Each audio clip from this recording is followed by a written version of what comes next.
자, 우리 구역 공과 하겠습니다. 우리 지난주에 이어서 애굽으로 간 야곱의 아들들 두 번째죠. 지난주에 이제 첫 번째 곡물을 사러 이 야곱의 아들들이 애굽에 갔습니다. 애굽에 가서 이제 요셉을 만났는데 아직 요셉의 정체를 아직 모르죠. 그래서 야곱 아들들이 곡식을 사가지고 가나안으로 돌아가는데 요셉이 그 자루에 곡물의 값을 다 집어넣었죠. 그리고 중간에 그것을 알게 됐고, 그러면서 두려움 속에 이제 고향으로 돌아갔습니다. 그리고 이제 두 번째 이제 곡물을 사러 가는 그런 장면이 나오는데 43장부터 이렇게 진행이 되는데요. 43장 전체입니다. 1절에 보니까 그 땅에 기근이 심했다. 지금 계속 기근 기간이니까 7년 풍년이 지난 다음에 7년의 흉년이 지금 진행되고 있는 상황이죠. 그래서 2절에 보니까 그들이 애굽에서 가져온 곡식을 다 먹으매 그 아버지가 그들에게 이르되 다시 가서 우리를 위하여 양식을 조금 사오라 이렇게 명령을 합니다. 사실 이 곡식을 다 먹기 전에 갔다 와야 되는 거예요. 그런데 다 먹도록 지금 안 가고 있지 않습니까? 여기에 이제 무슨 이유가 있겠죠. 그 이유는 아마도 이제 애굽에서 곡식을 사올 때 지금 시몬이 볼모로 잡혀 있습니다. 그 볼모로 잡으면서 요셉이 뭐라고 말했습니까? 베냐민 데리고 와라 이 말입니다. 그러면 너희들의 말이 정탐꾼이 아니라 사실인 줄 알겠다 그랬습니다. 그런데 야곱은 요셉도 잃어버렸다고 생각하기 때문에 베냐민을 내어줄 수 없는 거예요. 그러다가 시간이 지나갑니다. 그래서 곡식을 다 먹을 동안에 그런 결정을 하지 못하게 되는 것이죠. 그런데 지금 곡식을 다 먹었다. 더 이상 곡식이 없는 거예요. 그래가지고 이제 결단을 하게 되는데 야곱이 곡물을 사오라고 지금 명령을 하고 있습니다. 여러분 이 애굽에서 가나안 땅의 거리가 400km 그래야 되는데 그러니까 한 열흘길이에요. 열흘길. 뒤에 보면 우리가 빨리 갔다 왔으면 두 번쯤은 벌써 갔다 왔겠다 이렇게 말을 한 대목이 나오는데 그러니까 지금 시간을 많이 지체한 겁니다. 그런데 지금 곡물을 사러 가는 게 문제가 아니라 베냐민을 데려가는 게 문제가 되는 거예요. 베냐민을 안 데려가면 시몬도 잡혀 있죠. 자기들의 목숨도 위태로우게 되죠. 그러니까 베냐민을 안 데려가면 그 곡물을 사러 갈 수가 없는 겁니다. 그러니까 유다가 이제 아버지에게 말했죠. 베냐민을 데려가야 됩니다. 하고 말했습니다. 그러면서 베냐민의 생명에서는 제가 담보하겠습니다. 아니면 제가 생명을 걸고 이렇게 이 베냐민을 지키겠습니다. 자기가 무슨 힘이 있겠습니까만은 이렇게 아주 강력하게 지금 아버지에게 이야기를 하고 설득을 합니다. 그런 설득하는 과정 속에 뭐라고 말합니까? 3절에 보니까 유다가 아버지에게 말을 했어요. 이르되 그 사람이 우리에게 엄히 경고하여 이르되 그랬습니다. 이게 무서운 거예요. 아버지 그 사람이 우리에게 엄히 경고했습니다. 요셉의 엄한 경고죠. 이 엄히 경고했다는 말은 아주 심각한 표정으로 단호히 했단 말이에요. 그러니까 요셉이 시몬을 볼모로 잡고 그 형제들을 돌려보내면서 베냐민을 데리고 와라 고 말할 때 그냥 말한 게 아니에요. 아주 심각한 모습을 하고 단호히 하고 엄하게 경고를 했다. 이 형제들이 잊을 수가 없는 거예요. 이거 어겼다가는 큰일 나겠다고 하는 것이 저들의 마음이었다는 것이죠. 그래서 이 베냐민을 데려가야 된다고 하는 강조를 이렇게 하고 있는 것이죠. 여러분 이 요셉이 왜 이렇게 엄히 강조를 했을까요? 하나님의 뜻을 알고 있었던 요셉은 이렇게 하지 아니하면 베냐민 안 온다 이 말입니다. 이렇게 하자면 베냐민 안 온다 이 말입니다. 그래서 이러한 이 엄한 경고, 엄히 경고하는 것은 하나님의 뜻을 이루려고 하는 믿음의 태도인 거예요. 사실은 엄한 경고를 했기 때문에 이렇게 그 엄한 경고 자체가 무슨 요셉의 성격을 나타내는 것이나 아니면 인간적인 그런 베냐민을 보고 싶어하는 이런 의도나 이런 것을 뛰어넘어서 사실은 요셉은 하나님의 뜻을 이루기 위한 그런 믿음의 태도를 지금 나타내고 있는 것입니다. 그래서 오늘 그렇게 아버지를 설득했어요. 그러니까 야곱은 이제 허락을 합니다. 10절에 보니까 우리가 지체하지 아니었다면 벌써 두 번 갔다 왔을 것입니다 말하지 않습니까? 그러니까 11절에 보니까 이스라엘이 그들에게 이르되 그리할진대 이렇게 하라. 너희는 이 땅의 아름다운 소산을 그리 담아가지고 하면서 이제 허락을 합니다. 허락을. 여러분 11절에 보면 그리할진대 하는 말은 그 일을 피할 수 없거든. 그렇다고 하면 이 말이에요.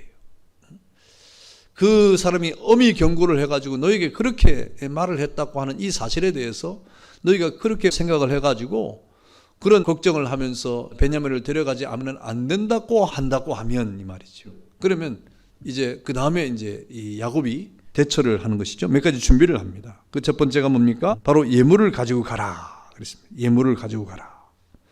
가나안 땅의 아름다운 특산품입니다. 특산품들. 그때가 이제 가나안 땅에도 흉년이 들었기 때문에 이런 특산품이 많이 나오지는 않았을 겁니다. 그런데 가뭄 때문에 그 맛이 더했을 것이고 또 더 알찼을 것이다 이렇게 생각을 하거든요. 그래서 예물을 가지고 가라 그랬습니다. 유향과 꿀과 향품과 몰약과 그 전에 성경은 비자 그랬는데 유향나무 열매, 감복숭아 그 전에 성경에는 이것을 파단행 이랬습니다. 파단행 뭐 도무지 모르는 그런 이름이죠. 감복숭아 그랬어요. 이런 예물을 가져가라. 가나안 땅에서 나는 그런 예물입니다. 그래서 애굽의 총리에게 그 야곱이 보내는 정성, 예를 표하는 거죠. 예를 표하면서 이렇게 가지고 가라 그랬습니다. 그리고 12절에 보면 뭐라 그랬습니까? 갑절에 돈을 가지고 가라 그랬습니다. 12절에 갑절에 돈을 가져가라. 너희 손에 갑절의 돈을 가지고 너희 자루 아귀에 도로 넣어져 있던 그 돈을 다시 가지고 가라. 혹 잘못이 있을까 두렵다 그랬습니다. 그러니까 이 갑절이라고 하는 것은 두 배를 의미하지 않습니다. 뭐 두 배 가져가 이 말이 아니라 그 전에 너희가 곡식 살려고 했던 그 돈도 가져가고 지금 우리가 살려고 하는 돈의 액수를 더 가져가라 하는 그런 의미가 되는 것이죠. 그래서 저번에 곡물을 산 그런 값과 이번에 산 곡물의 값을 넉넉히 가지고 가라 이 말입니다. 그래서 실수 없도록 이렇게 하라 이 말이죠. 그 다음에 내 아우도 데리고 가라.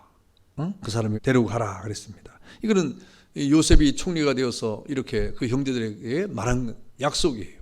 내가 너희를 보내주는 대신에 아우를 데려와라고 하는 이러한 요구가 있었기 때문에 이제 오늘 야곱도 베냐민을 데리고 가라라고 이렇게 말하고 있습니다. 그러면서 14절에 뭐라고 말합니까? 오늘 한번 다 같이 읽어볼까요? 전능하신 하나님께서 그 사람 앞에서 너희에게 은혜를 베푸사 그 사람으로 너희 다른 형제와 베냐민을 돌려보내게 하시기를 원하노라. 내가 자식을 잃게 되면 이르리로다 그랬습니다. 지금 하나님 앞에 은혜 베풀기를 원하고 있고 또 너희 다른 형제 이 시몬이죠. 갇혀있는 시몬 그 다음에 베냐민을 돌려보내게 하시기를 원한다 하고 지금 말하고 있습니다. 이 전능하신 하나님이라고 하는 말은 이 성경에 보면 하나님의 언약과 관계돼서 사용된 문맥이에요. 늘 하나님의 언약이 있을 때 전능하신 하나님 이런 말을 합니다. 그래서 이 구약의 족장들이나 이 믿음의 우리 선조들은 전능하신 하나님께서 이렇게 말할 때는 그냥 하나님의 능력이 있다고 하는 단순한 의미로 쓰는 것이 아니라 하나님의 언약을 강조하는 말이에요. 하나님의 언약을 강조하는 말이에요. 오늘도 마찬가지입니다. 전능하신 하나님께서 라고 하는 말은 비록 지금 베냐민을 지킬 수 없지만 이 말이에요. 자기는 베냐민을 지금 지킬 수 없지만 그러나 우리는 하나님의 언약의 자손이라 이 말이죠. 하나님은 우리를 통해서 복 주시기로 약속했기 때문에 지금 현실로서는 내가 베냐민을 지킬 수 없는 입장이지만 그러나 전능하신 하나님께서 베냐민을 지켜주실 것이다 하는 그런 믿음이에요. 그런데 이 믿음을 미리 가졌으면 참 좋겠는데 야곱은 두려웠죠. 사실 지금 하나님의 뜻을 온전히 깨닫지 못하고 있는 상황입니다. 지금 보내야 될지 말아야 될지 뭐 지금 계속 끌고 갔잖아요. 한 달 이상. 그러니까 지금 야곱도 지금 이런 결정을 하기가 참 어려웠던 것 같습니다. 그래서 첫 번째와 두 번째 이렇게 곡물을 살아가는 사이에 이 갭이 있지 않습니까? 그래서 야곱의 결단을 지금 못한 거예요. 못한 이유가 뭡니까? 베냐민 때문에 그런 거죠, 사실. 그런데 지금은 이제 더 이상 미룰 수가 없는 상황이에요. 곡물이 없으니까 이래 주거나 저래 주거나 이제는 안 되는 것 아닙니까? 그래서 야곱이 어쩔 수 없이 결단을 하면서 지금 야곱의 어떤 그 결단의 내용이 뭐냐? 전능하신 하나님께서 나는 비록 이 베냐민을 지킬 수 없지만 그러나 베냐민을 하나님께서 지켜주실 것이다. 하나님의 뜻대로 이루어줄 것이다. 라고 말하고 있는 겁니다. 그러면서 은혜를 베풀기를 원한다. 그랬어요. 그러면서 내가 자식을 잃게 되면 잃을 것이다. 이 말은 자포자기가 아닙니다. 할 수 없지 이 말이 아니라 이것은 어떤 상황에서도 나는 두려움이 없다. 이제 지금 제정신이 돌아온 거예요. 야곱이. 야곱이 제정신. 어떤 상황에서도 하나님이 우리를 지켜줄 것을 믿을 뿐 아니라 혹 그렇지 않다 하더라도 하나님께서 하시는 일 앞에 흔들림이 없다. 두려움이 없다. 그런 믿음을 지금 피력하고 있는 결단입니다. 그래서 이제 이 두 번째 이 야곱의 아들들이 이제 애굽으로 가게 되는 것이죠. 그래서 애굽에 갔습니다. 16절에 이제 갔어요. 그래서 이제 야곱의 아들들이 애굽에 가가지고 요셉을 만납니다. 요셉을 만나는데 16절에 보니까 요셉이 베냐민이 그들과 함께 있음을 보고 그랬어요. 여기 16절에 요셉이 베냐민을 보았다고 하는 말은 이 보았다는 이 단어가 아주 추도 면밀하게 봤다는 말이에요. 얼마나 반갑겠습니까? 지금 몇 년 만에 만나는 거예요. 몇 년 만에. 여러분 지금 요셉이 17살에 왔으니까 지금 30세 총리가 되고 또 7년이 지나고 또 지금 약 1, 2년이 더 지났잖아요. 그러니까 이게 몇 년입니까? 그러면 22, 3년 막 이래 되잖아요. 그러니까 20년이 훨씬 지난 거니까 베냐민도 이제 훌쩍 컸죠. 청년이 됐죠. 그러니까 유심히 본 거예요. 보았다는 이 말은 아주 유심히 보았다. 주도 면밀하게 보았다. 아주 자세히 살폈다 하는 그런 말이에요. 얼마나 보고 싶겠습니까? 그래서 이렇게 베냐민이 있는 것을 보았다 그랬습니다. 그리고 이제 자기 청지기에게 자기 형제들을 지금 부탁을 하는 겁니다. 그러면서 오늘 이 사람들을 집으로 인도해 드리고 짐승을 잡고 준비하라 그랬습니다. 그래서 이 사람들이 정오에 나와 함께 먹을 것이다 그랬습니다. 여러분 이 잔치로 영접을 했어요. 이 요셉이 형제들을 연회 잔치 자리에 영접을 했어요. 여러분 이 잔치는 총리가 직접 환영을 하는 잔치 아닙니까? 대단한 지금 자기들 영문을 모를 거예요. 그런데 요셉이 직접 초청을 자기 집에 초청하는 거예요. 그냥 어디 식당 이렇게 예약한 게 아니라 자기 집에, 그리고 직접 잔치에 참여해서 자기가 이렇게 참여를 하는. 그러니까 얼마나 이 영광스러운 그런 영접입니까? 상상을 초월하는, 불허하는 그런 특별한 영접을 받고 있는 거예요. 이 정오라고 하는 이 시간은 우리나라는 개념이 잘 안 되지만 우리나라도 옛날에 이 서머 타임이라는 것도 있었습니다만은 이 더운 지역에, 적도를 중심한 더운 지역에, 이집트도 해당이 됩니다. 중동 지역이나 이런 지역에는 이 정오에는 쉬는 시간이에요. 일을 안 하는 시간이에요. 그래서 그 시간은 그늘에서 쉬고 집안에서 쉬고 그다음에 식사를 하면서 쉬고 이렇게 낮잠도 한숨 자고 하는 그런 시간이죠. 그래서 이 정오라고 하는 이 말은, 정오에 그들과 함께 먹겠다는 말은 요셉이 이 근무를 뭐 중단하고 온다는 말이 아니라 자기 일을 하면서 쉬는 그 중간에 이렇게 형제들과 함께 식사를 하겠다, 연회를 베풀겠다 하는 그런 의미가 되겠죠. 그리고 그 요셉의 청지기에 맡겼어요. 그러니까 이 요셉의 형제들이 그 청지기들에 이끌려서 막 이제 들어가는 거예요. 집으로 이제 가겠죠. 가면서 얼마나 걱정을 하겠습니까? 걱정을 하는 거예요. 우리가 이렇게 지금 가고 있는데 우리를 감옥에 가둘 것 같다 하면서 18절에 보니까 두려워했다 그랬습니다. 그 사람들이 요셉의 집으로 인도하되 두려워하여. 그러면서 이제 저번에 자기들의 일이 다 생각나는 거예요. 저번에 우리 자루에 돈이 있었는데 그 돈의 일로 우리가 끌려가는 것 같다. 그래서 우리를 억류하고 우리를 달려들 우리를 잡아 노예로 삼고 우리의 나귀를 빼앗으려고 하는 것 아니냐. 뭐 여러분 사람의 염려가요. 이런 거예요. 사람의 염려가 한번 염려를 하면요 상상의 날개를 펴가지고 결과적으로는 아니잖아요 사실은. 그러니까 하나님의 뜻이 나타나기 전까지 사실상 우리가 두려움에 휩싸이면요 걷잡을 수 없습니다. 두려움은 우리 인격을 소멸하는 겁니다. 두려움이라고 하는 우리의 삶을 집어삼킵니다. 두려움은 언제든지 우리의 장래를 집어삼킵니다. 그래서 모든 것을 다 무력화시키는 것이 두려움이에요. 오늘 이 형제들이 요셉이 이렇게 자기의 청지기를 따라 가도록 이렇게 하고 있는데, 청지기가 뭐 무섭게 했겠습니까? 뒤에 보니까 안 그래요. 청지기가 최대한 이렇게 배려를 하는데도 불구하고 지금 이 형제들의 마음엔 두려움이 싹 드니까, 두려움 속에서 나오는 말이 뭡니까? 자기들이 이 저번에 곡물의 자루에 쓰던 돈 때문에 우리가 끌려가서 갇히고 그리고 우리 다 빼앗기고 노예로 또 삼아서 우리가 이제 그렇게 될 거다. 큰일 났다 이 말입니다. 이것을 이제 요셉의 청지기도 이제 다 보는 거예요. 다 보고 이렇게 하는데 그걸 들었던 모양이죠. 그러니까 요셉의 청지기가 뭐라고 말합니까? 그들이 요셉의 집 청지기에게 가까이 나가 그 집 문 앞에 그에게 말하여 이르되 내 주여 우리가 전번에 내려와서 양식을 사가지고 여관에 이르러 자기 변명을 좀 하는 거죠. 도로 가져왔고 우리가 이렇게 다 준비해 왔다 하고 자기 변명을 또 하는 겁니다. 그것 때문에 지금 잡혀가는 줄 알고. 그러니까 23절에 뭐라고 합니까? 그가 이르되 너희는 안심하라. 두려워하지 말아라. 너희 하나님 너희 아버지의 하나님이 재물을 너희 자료에 넣어 너희에게 주신 것이라. 너희 돈은 내가 이미 받았느니라 하고 시몬을 그들에게로 이끌어냈다. 놀라운 일이 벌어졌어요. 여러분 누가 이 말을 지금 하고 있는 겁니까? 요셉이 한 말입니까?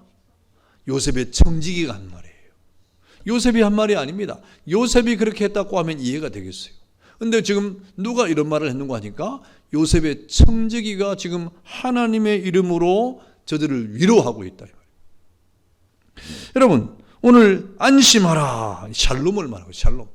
두려워하고 있는 걸 보이니까 얼마나 경직됐겠습니까? 그 모습이. 그러니까 샬롬을 지금 외치고 있잖아요. 여러분 샬롬이라는 말은 구약에 약 250회 나옵니다.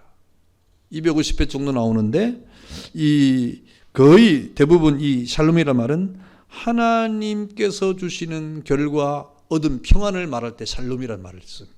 그냥 우리가 인간적으로 나 편하다. 나 요즘에 아무 걱정이 없어. 이런 의미에서 샬롬을 쓰지 않고요. 거의 대부분 하나님께서 일방적으로 여러 가지 근심과 걱정 가운데 있는 사람에게 은혜를 주심으로 그 모든 걱정을 무마시키는 가운데 벌어지는 그런 이 하나님의 평안을 말할 때 샬롬이라는 말을 씁니다. 그래서 오늘 이 청지기가 지금 샬롬 안심하라는 말은 지금 두려움을 없애라는 말이에요. 아무 두려움이 없는데 그냥 편하지? 이렇게 묻는 게 아니라 지금 두려움과 걱정과 장래에 대한 그 불안 때문에 초조해가지고 얼굴이 지금 새파랗게 질린 이 요셉의 형제들에게 오늘 청지기가 하나님이 너희들에게 함께했다 이 말입니다. 하나님의 이름으로 지금 위로하잖아요. 평안해라, 안심해라. 하나님이 주는 은혜로 샬롬해라 이 말이에요. 참 놀라운 말을 하고 있습니다. 여러분 오늘 놀라운 것은 애굽의 총리인 청지기들이 이 말을 하고 있다는 겁니다. 이 말은 무슨 말이겠습니까? 그동안 요셉이 지금 총리가 되어서 자기 청리들에게 어떤 영향을 끼쳤단 말이에요? 신앙의 영향을 끼쳤단 말이에요. 신앙의 영향을 끼쳤단 말이에요. 신앙 교육을 실제로 했다 이 말입니다. 그래서 청지기들이 하나님의 이름으로 위로를 하는 이런 놀라운 일이 벌어지는 겁니다. 적어도 이 요셉은 자기가 이 총리가 된 이 높음에 대한 만족으로 끝나지 않았다는 거예요. 자기 개인의 신앙으로 끝나지 않았다는 것을 지금 나타내고 있는 것이죠. 청지기들에게 신앙의 영향을 주었고 그리고 청지기들이 그것을 하나님 이름으로 위로할 정도로 그들에게 신앙 교육이 지금 되어가고 있다는 말이에요. 놀라운 일입니다. 그래서 오늘 청지기가 자신이 스스로 이렇게 그 형제들을 위로하고 있지 않습니까? 참 놀라운 일입니다. 그러면서 정성을 다한 세심한 영접을 했어요. 24절에 보니까 그들을 요셉의 집으로 인도하고 물을 주어 발을 씻게 하고 그들의 나귀에게 먹이를 주다. 그들뿐만 아니라 나귀에게까지도 먹이를 주었다. 발을 씻게 했다. 그랬습니다. 여러분 이 세계 대제국의 총리의 집 하인들이 저 가나안 땅, 가난한 가나안 땅의 목민이었던 그런 사람들에게 최대의 경의와 존경을 표하는 그런 정성의 영접을 지금 하고 있다는 말이죠. 다 요셉의 지시에 의해서 하는 것이지만은 지금 최대한 그런 세심한 영접을 하고 있는 겁니다. 그러면서 이제 정오가 됐어요. 그래서 그들이 거기서 음식을 먹겠다 함을 들었으므로 이제 여기서 음식을 먹을 겁니다 하고 얘기를 들었다 이 말이죠. 그 예물을 정돈하고 집에서 이제 아버지가 가지고 가라 했던 유향과 꿀과 향품과 등등 이런 예물을 정돈하고 요셉이 정오에 오기를 기다렸다. 그래서 마침내 요셉이 집으로 왔어요. 26절에 보니까. 그래서 오니까 그들이 집으로 들어가서 예물을 그에게 드리고 땅에 엎드려 절했다. 그랬습니다. 예물을 가지고 절했다. 그랬어요. 그러니까 요셉이 뭐라고 말합니까? 안부를 물었어요. 누구의 안부를 물어요? 아버지의 안부를 물었어요. 너희 아버지가 말하던 그 노인이 안녕하시냐? 아버지 어떻게 되느냐 이 말입니다. 얼마나 궁금하겠습니까? 아버지 어떠시냐? 아직도 생존해 계시느냐? 하고 물었습니다. 그들이 말하기를 평안하고 지금까지 생존하였나이다 하고 머리 숙여 절했. 두 번 절했죠. 앞에 예물을 주고 절하고 지금은 아버지 안부를 물으니까 그 감사로서 또 절을 하고 그랬습니다. 그러면서 또 29절에 눈을 들어 자기 어머니의 아들 자기 동생 베냐민을 보고 이르되 너희가 내게 말하던 너희 작은 동생이 이 아이냐? 맞습니다. 그러니까 또 이르되 소자여 하나님이 내게 은혜 베푸시기를 원하노라 그랬습니다. 이 동생을 향해서 지금 하나님의 축복을 기원하고 있죠. 이 소자야라고 하는 빼니라고 하는 말인데 이 말은 이 아들 또는 소년 또는 아이 뭐 이런 말로 해석을 하고 의미를 두고 있습니다. 그래서 사랑하는 사람에 대한 그러한 호감이나 그러한 애틋함이나 사랑을 가지고 부르는 그러한 단어로 사용하는 것이. 그러니까 요셉이 그 베냐민을 얼마나 애틋하게 부르는 것을 알 수가 있어요. 호감을 가지고 그 사랑과 애틋함을 가지고 이렇게 베냐민을 바라보면서 부르는 거예요. 소자야 하는 그 말은. 그렇게 여러분 은혜 베풀기를 원한다 하니까 이제 더 이상 요셉도 사람이잖아요. 그러니까 그 감정을 주체할 수 없는 거죠.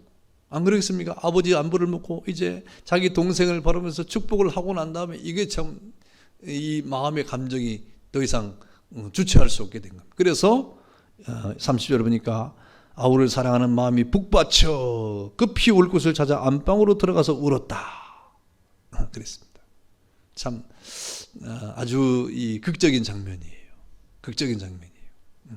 그러면서 얼굴을 씻고 나와서 그 정을 억제하고 음식을 차리라. 여러분 이런 관객들 우리가 상상이 되지 않습니까? 이 얼마나 이 감정에 대한 북받침이 일어나 가지고 그가 그들 앞에서 울 수 없어요. 울 수 없는 이유가 몇 가지 있습니다. 자기가 총리이기도 했지만 또 그가 해결할 문제가 있어요. 그 문제는 뭐냐면 과거의 형들에 대한 그 과거사에 대해서 잘 정돈을 해야 되는데 자기 정체를 밝히기 전에 정돈을 해야 되거든요. 그래서 지금 정체를 밝히지 못하는 가운데 지금 감정을 억제하는 그런 모습을 보이고 있는 겁니다.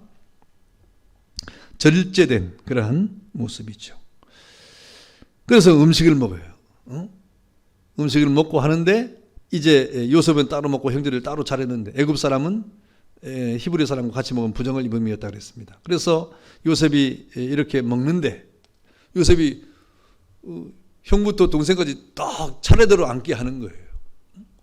여러분 놀라운 장면 아닙니까? 그들이 나이에 따라 앉히게 되니 그들이 서로 이상히 여겼더라 그랬어요. 이상히 여겼다는 말은 굉장히 약한 말입니다. 우리 한글 성경의 해석은 이상히 여겼다는 것은 이상하다 이게 아니에요.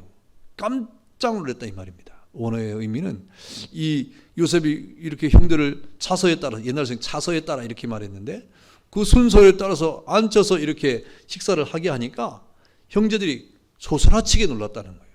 우와 하면서 어떻게 우리가 이 순서를 알지? 뭐 이런 감정이겠죠. 소스라치게 놀라면서 이렇게 저들이 이 어떤 이 소름 끼칠 정도의 어떤 그런 깜짝 놀람을 말하는 거예요. 그러면서 베냐민에게는 5배를 더 줬다. 뭘 얼마나 5배를 줬는지 나오진 않습니다. 그러나 더 많은 배려를 했다 이 말이겠죠. 그 결과 그들이 어땠습니까? 마지막에 그들이 마시며 요셉과 함께 즐거워했다. 격이 없는 식사를 했다.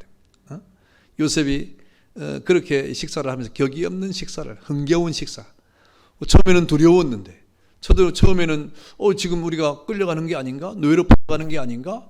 우리가 감옥에 갇히는 게 아닌가 하는 두려움으로 갔는데 결국 요셉을 만나면서 저들이 그 모든 분위기가 변해가지고 기쁨이 충만한 격이 없는 함께 즐거워하는 식사를 했다. 그렇게 말씀을 하고 있습니다. 자, 이렇게 이 두 번째 곡물을 사러 간 이후에 요셉과 만나는 그런 장면이죠. 자, 우리가 이 두 번째 야곱의 아들들이 방문을 해서 얻은 이 사실에 대한 영적 교훈을 한번 보겠습니다. 모든 되어지는 일들은 전능하신 하나님께 맡기는 야곱의 신앙적 처신을 보고 있다 그랬습니다. 이것이 사실상 이스라엘 정신적 지도자였던 그런 우리 족장들의 어떤 특색이에요. 물론 족장들이 뭐 이렇게 시종일관 믿음을 가지고 끝까지 뭐 이렇게 한 건 아니지만 그래도 결정적인 순간에는 그 믿음으로 굳게 섰다 이 말입니다. 모든 일에 있어서 이렇게 사람이 제비를 뽑으나 마지막 결정은 하나님 앞에 맡기는, 결과적으로 하나님께 맡기는 이러한 신앙의 처신을 우리가 보고 있다는 겁니다. 그래서 사실 우리가 두려움과 걱정이 없지는 않죠. 이 땅을 살아갈 동안에. 그러나 결정적인 우리의 모든 순간에는 어떻게 됩니까? 하나님 앞에 맡기는 이러한 신앙이 중대하죠. 그 다음에 애굽의 곡물을 사러 온 형제들을 영접하는 요셉의 태도는 바로 우리에게 은혜를 베푸시는 주님의 모습을 생각나게 해주고 있다 하는 겁니다. 요셉이 형들에게 조금씩 이제 자신을 드러내지 않는 가운데 은혜를 베풀었어요. 그게 점점 자신을 드러내고 있는 거죠. 이제 다음 장에는 더 이제 자신을 확실히 드러내는데 우리 주님도 우리에게 그렇게 점진적으로 자신을 나타냈습니다. 그러면서 마침내 영원한 하나님의 천국 보좌에 함께 이렇게 참여하게 하는 놀라운 은혜 가운데 하나님 앞에서 예수님이 자신을 드러내신대. 언제 드러내십니까? 재림 때가 되면 확실히. 그래서 지금은 거울을 보는 것처럼 희미하지만 그때가 되면 부활이 돼가지고 부활 이후에 주님을 만나면 얼굴과 얼굴을 마주보는 것처럼 내가 주님을 볼 것이다 하고 내 마음이 초급하다. 그렇게 빨리 왔으면 좋겠다. 이런 고백을 하잖아요. 이렇게 우리 신앙이라고 하는 것은 지금 우리 이 주님이 하늘 보자고 변해 계시는데 우리는 주님을 어떻게 봅니까? 믿음의 눈으로 보는 거예요. 그러니까 어떤 경우에는 희미하게 보일 수 있어요. 성경을 통해 보는 거예요.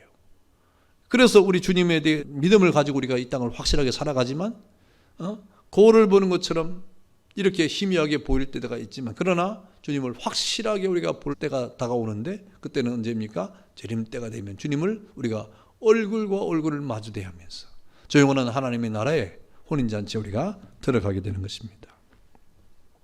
그러면서 요셉은 종도를 하고 형들의 발을 씻게 해주었는데 예수님께서는 친히 제들의 발을 씻어주지 않습니까? 이렇게 주님은 우리를 너무너무 사랑하시는 분이다. 이 요셉의 태도를 통해서 우리 주님의 그 사랑을 우리가 다시 한번 또 이렇게 보게 되는 겁니다.